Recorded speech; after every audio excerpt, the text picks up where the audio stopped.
meus amigos do Covil Rubro Negro, tudo bem com vocês? Nessa quarta-feira, mais uma vez em São Luís, o Flamengo encerrou a excursão pelo Nordeste com goleada 5-0 em cima do Bangu. Nenhuma surpresa, o pior time do campeonato tem mais é que passar o carro mesmo.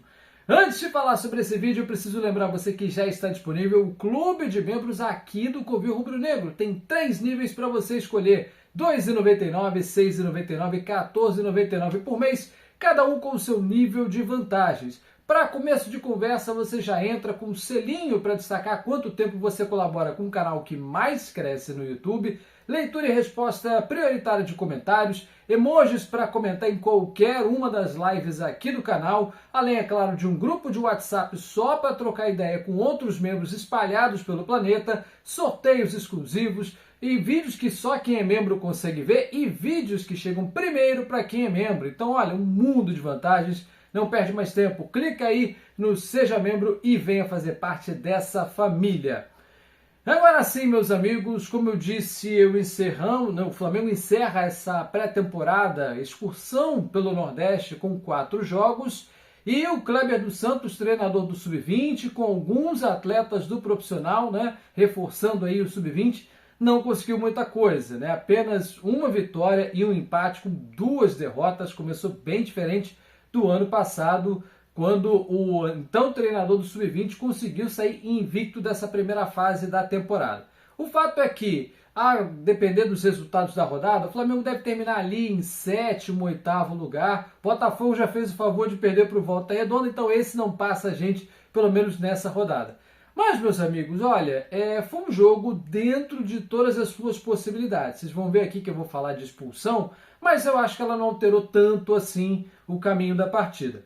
Entramos em campo com um time bem parecido com o que vem atuando nesses 4 primeiros jogos. Diogo Alves no gol, Daniel Salles na lateral direita, Pablo, Cleiton e Zé Wellington formando ali a zaga. O Cleiton, que foi para os Estados Unidos, ficou à disposição do Felipe Luiz, jogou lá na Flórida e voltou, fez essa maratona aí até São Luís. No meio-campo, Ryan Lucas e Fabiano na marcação, Guilherme na criação de jogadas. E aí uma novidade, o Lohan dessa vez apareceu como ponta na ponta direita, o Alaciano na ponta esquerda e o Carlinhos centralizado mais uma vez. Algumas mudanças em relação ao time que foi derrotado pelo Nova Iguaçu, mas não surtiu muito efeito não. Os primeiros minutos o jogo muito embolado mais uma vez, Flamengo desperdiçando chances a granel, e tudo isso se intensificou logo aos 8 minutos, quando o árbitro expulsou o Alex Moretti, jogador de meio do Bangu, por conta de uma entrada mais dura. Eu não concordei com a expulsão direta. Eu, se fosse árbitro, teria dado amarelo. Ele foi chamado ao VAR, concordou com a marcação do Patrício Correia Maia e acabou expulsando o jogador do Bangu. Não que fosse fazer tanta diferença assim na partida. O Bangu é um time muito frágil, há anos vem brigando para não cair, e esse ano vai ser assim, e com outros times aí de menor investimento largando muito bem no campeonato, caso do Maricá, do Sampaio Correia, acho difícil desse ano o Bangu escapar da queda, porque realmente não tem ninguém pior do que esse elenco do Alvirrubro da Zona Oeste.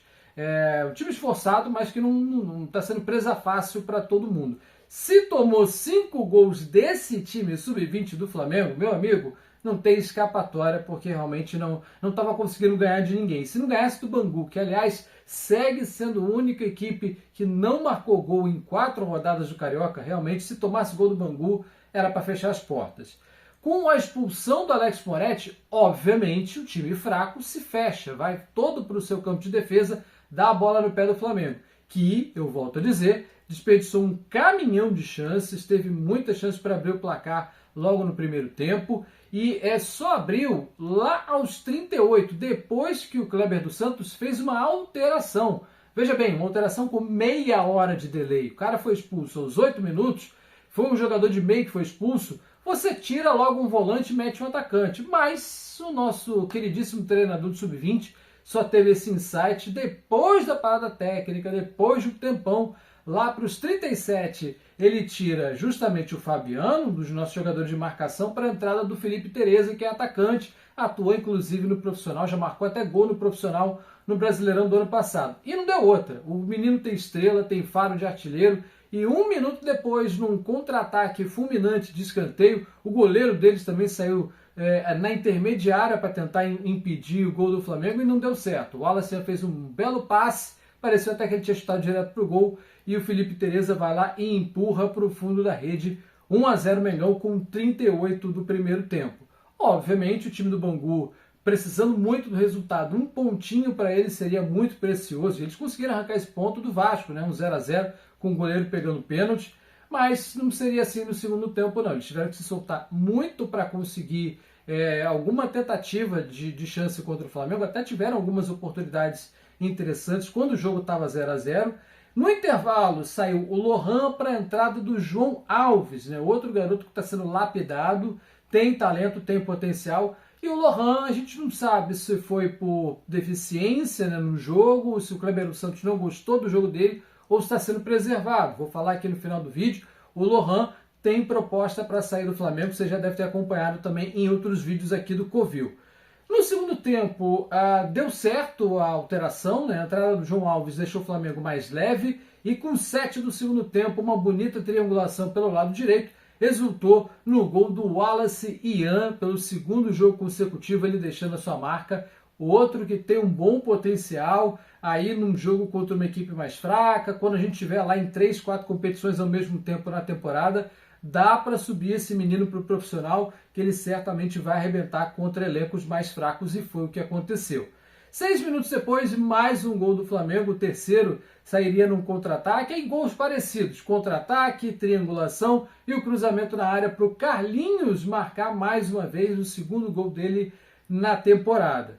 5 minutos depois, o quarto do Mengão, não perca a conta, com o Daniel Salles fazendo o cruzamento da direita e o Guilherme bate de chapa para o fundo da rede. 4-0, fatura absolutamente liquidada.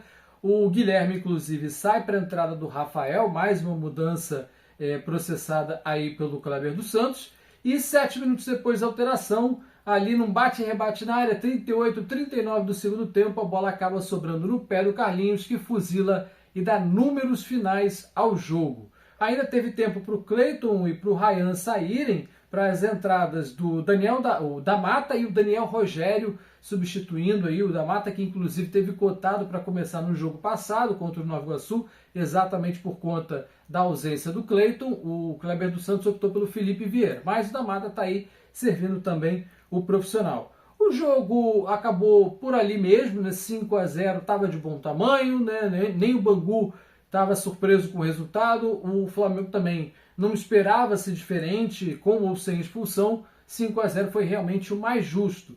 Esse resultado, até por conta do saldo de gols, ajudou o Flamengo a subir um pouquinho na tabela e, como eu disse, a depender aí dos jogos da quinta-feira, pode terminar ali na 7ª, 8ª colocação, o que já é um começo. É daí que vai começar o time profissional a partir de sábado. Próximo duelo é contra o Volta Redonda, mais uma vez longe do Rio, mas aí o time principal vai estrear em Brasília, Estádio Nacional, sábado, 4h30 da tarde, transmissão de Globo, Sport TV e Premiere, para ninguém perder esse jogaço. Vamos torcer para ver se o Arrascaeta vai entrar em campo, né? Ele que está sendo preparado para estar no melhor da sua forma física na Supercopa, que é daqui a 10 dias, então vamos ver se o Arrascaeta consegue fazer alguns minutos nessa quinta rodada.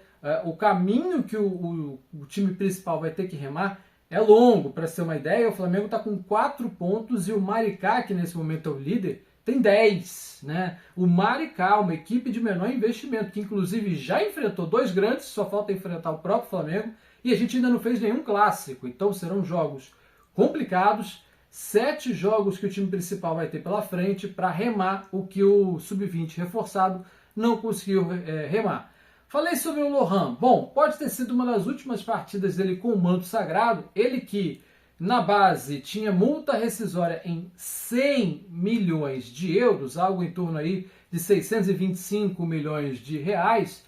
Mas o Flamengo é o único clube que compra jogador pelo valor da multa e nunca vende jogador pelo valor da multa. É inacreditável, entra diretoria, sai diretoria, e o descaso com a nossa base, né, a venda de promessas muito baratas, está acontecendo, seja quem for o grupo político que está no poder. É o caso agora do BAP com o José Boto. Dizem por aí que o Lohan não tem uma boa relação com o Felipe Luiz, está sendo pretendido pelo futebol russo, que para mim acho que é um erro gigantesco na carreira dele, porque é um garoto que tem potencial para a seleção brasileira, sub-20 pelo menos, né, para ir para a Europa no meio da temporada, né, no meio do ano e no começo da temporada europeia, mas está indo para o leste, extremo leste europeu, para a Rússia, que não disputa a Champions League, que não disputa exatamente nada nesse momento por conta das sanções que o país enfrenta pelo conflito lá da Ucrânia. Então, vai se esconder na Ucrânia, na Rússia, né, caso essa negociação seja concretizada. A primeira proposta foi de 4 milhões de euros, depois 5, depois 8, o Flamengo quer 10. Veja bem, a multa do Lohan é 100 milhões de euros e o Flamengo está pedindo 10. Nesse momento, a questão da venda é muito mais o parcelamento. O Flamengo quer receber um bom percentual à vista, né, de preferência tudo, até porque tem investimentos a fazer nessa janela ainda. Então o Lohan deve ser transferido. Realmente o que falta é chegar ao acordo aí entre as duas equipes. Lembrando que o Flamengo tem 70% do passe do Lohan e 30% ao Madureira. Então tem que ver como é que vai ser aí, se vai vender 80 mesmo, e desses 80, quantos por cento do Madureira serão vendidos já de cara nessa transferência, se o Flamengo vai manter um percentual para venda futura. Mas eu fico muito triste quando vejo um jovem da base saindo por um valor tão baixo, quando era uma promessa tão alta e realmente pode não valer 100 milhões de euros hoje, mas numa próxima transferência pode ficar muito evidenciado que o Flamengo vendeu barato uma das joias da sua base. Sobre as chegadas do Mengão, né, no último vídeo eu falei aqui sobre Jorginho e Danilo. Bom, do lado do Jorginho a coisa esfriou, exatamente por conta da pedida salarial do atleta. Direito dele, está vivendo na Europa há muitos anos, é jogador da seleção italiana inclusive, então não vai querer receber pouco para jogar no Brasil, talvez 2, 3 últimos anos da sua carreira em clubes de elite. No caso do Danilo, andou. Ele está decidido a voltar ao Brasil, o Santos também estava na jogada, mas é claro, Flamengo disputando Libertadores, Copa do Brasil, Mundial de Clubes, o Danilo é o atual capitão da seleção brasileira, então faz muita diferença. Danilo andou, está perto de se concretizar, realmente só falta ali um acerto de quanto vai ganhar, quanto vai deixar de ganhar. Vitão, o Flamengo ofereceu 5 anos de contrato, uma informação relevante, porque seduziu os empresários. A família e os empresários do jogador ficaram bastante balançados. O Inter está com aquela postura ridícula que eu trouxe aqui no último vídeo, de não queremos 10 milhões de euros, não, queremos 10 milhões mais o perdão do que estamos devendo, do calote que a gente meteu em vocês. Bom, a proposta do Flamengo é 10 milhões de euros e, para resumir, são 6 que serão parcelados aí em 2, 3 prestações e o perdão dos famigerados 4 milhões de euros. Ou seja, dá o Thiago Maia em definitivo, né, que já está lá há um ano, mais 6 milhões de euros. E, na minha opinião, está muito bem pago. Resta saber se os empresários vão conseguir convencer o Internacional a fazer a liberação por esse valor, que é daqui para baixo, né? O Inter só não está na FIFA acionado por conta dos calotes que está distribuindo na praça, porque como é uma transação entre clubes nacionais, primeiro ela tem que passar pela Câmara Nacional de Resolução de Dívidas da CBF, a CNRD. E lá o Flamengo está exigindo parcela por parcela até aqui. Já foram 3 atrasadas e o Inter, se realmente levar a cabo o seu plano de dar calote em todas, vai dever assim até 2027. Parabéns a quem fechou esse maravilhoso contrato em 10 parcelas com o Internacional. Olha, fica aí o recado, né, para a gente ver muito bem quem a gente está colocando, quem a gente está endeusando no Flamengo. Bom, meus amigos, como eu disse, estou esperançoso. O time principal joga a partir do próximo sábado e temos aí 2 duelos, Volta Redonda e semana que vem o primeiro no Maracanã, o Sampaio Corrêa, primeiro em casa, antes da Supercopa, primeira taça do ano. Então é hora de engrenar, é hora de pegar ritmo de jogo e distribuir couro com coça nos adversários. Grande abraço a todos, até o final de semana. Tchau, tchau!